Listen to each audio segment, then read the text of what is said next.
హి ఓం నమ శివాయ్. ఓం నమ శివాయ్. ఓం శ్రీ భద్రకాళీ సమేత వీరభద్రస్వామిని నమో నమః. మాతృ పితృభ్యో నమః. ఆచార్య అతిథిభ్యో నమః. శ్రీమాత లలితా త్రిపుర సుందరయే నమో నమః.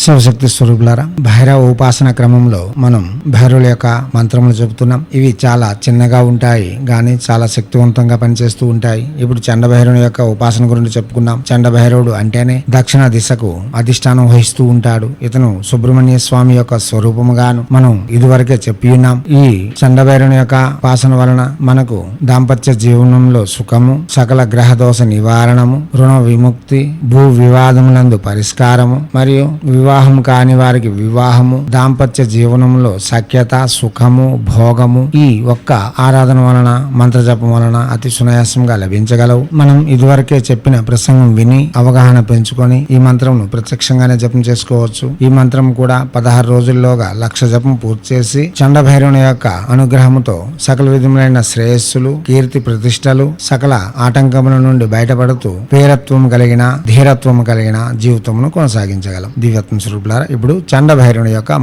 మంత్రము ఓం ఐం హ్రీం ఓం చండభైరవాయ నమః. మంత్రం మరోసారి ఓం ఐం హ్రీం ఓం చండభైరవాయ నమః. మంత్రం మరోసారి ఓం ఐం హ్రీం ఓం చండభైరవాయ నమః.